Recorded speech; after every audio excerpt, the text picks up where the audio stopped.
খিচুড়ি খেতে পছন্দ করে না এমন মানুষ খুঁজে পাওয়া খুবই কঠিন, আর সেটা যদি হয় ভুনা খিচুড়ি। আসসালামু আলাইকুম সবাইকে। ইফতার আয়োজনে এই খাবারটা কার কাছে কেমন জানি না, তবে আমার কাছে কিন্তু খেতে অনেক মজা লাগে। অনেক সময় ইফতারি রেডি করতে অনেক টাইম থাকে না, তো ইচ্ছা করলেই কিন্তু শর্টকাটে এভাবে খুব ভালো একটা ইফতার আইটেম করে নেওয়া যায়। ইফতারে ভাজা পোড়া যেমন খেতে অনেক ভালো লাগে, তেমনি খিচুড়িও কিন্তু খেতে অনেক মজা লাগে। তবে বিরিয়ানিটা আমার কাছে কম ভালো লাগে, ইফতারে খিচুড়িটা কিন্তু অনেক ভালো লাগে। সেই জন্য ইফতারে আমি শর্টকাট খিচুড়ি রান্না করে নিব, আর সেই সাথে একটু চিকেন দিয়ে তারপরে ভুনা ভুনা করে মশলা দিয়ে খিচুড়ি রান্না করব। এটা কিন্তু ইফতারে খেলে আর কোনো কিছুই খাওয়া লাগে না, জাস্ট দুই একটা ফল আর দুইটা খেজুর খেয়ে শরবত দিয়েই কিন্তু সেরে নেওয়া যায়। তো আমার ছেলে মেয়ে সবাই কিন্তু খিচুড়ি খেতে অনেক পছন্দ করে, আর সেটা চিকেন দিয়ে রান্না করলে তো কোনো কথাই নাই।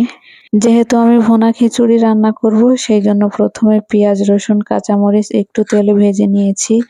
এখন হলুদের গুঁড়া, আদা রসুন পেস্ট, জিরা পেস্ট সবকিছু দিয়ে এখন যে ফ্রিজে একটু আমার চিকেন ম্যারিনেট করা ছিল সেটাই আমি দিয়ে দিচ্ছি।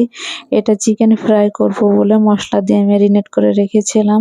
তো ফ্রিজে আর কোনো চিকেন ছিল না বিধায় ওইটাই আমি এখন খিচুড়ির সাথে দিয়ে রান্না করে নিব। একটা টমেটো 4 ফালি করে কেটে তারপরে দিয়ে দিলাম। পরিমাণ মতো লবণ হলুদ সবকিছু দিয়ে দিয়েছি। আর খিচুড়ি রান্না করার সময় আমি কিন্তু একটু কাঁচা জিরাও ব্যবহার করি। এখন আমি ফ্রোজেন বেশ কিছু মটরশুঁটি ছিল, সেখান থেকে 1 মুঠ করে মটরশুঁটি দিয়ে মশলার সঙ্গে ভালো করে কষিয়ে নিচ্ছি।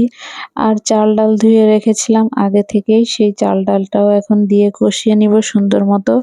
আর আরেকটা চুলায় আমি গরম পানি বসিয়ে দিয়েছি।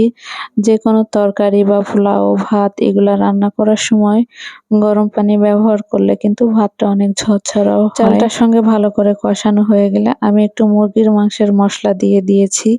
নুডলসের মশলা থাকলে সেটাও আমি দেই, এক এক সময় এক এক রকম, যখন যেটা থাকে সেটা দিয়েই রান্না করে নেই।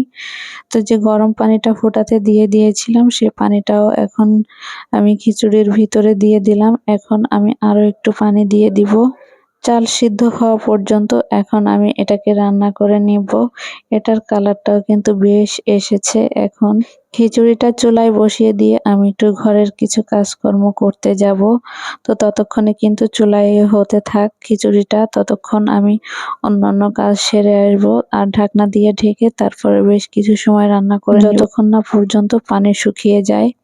তো এই তো আমার খিচুড়িটা রেডি হয়ে গিয়েছে একদমই। এটা খেতে অনেকটাই ইয়াম্মি হয়েছিল। কে কে আছো আমার মতো ইফতারিতে খিচুড়ি খেতে পছন্দ করো, অবশ্যই একটা কমেন্ট করে জানাবে।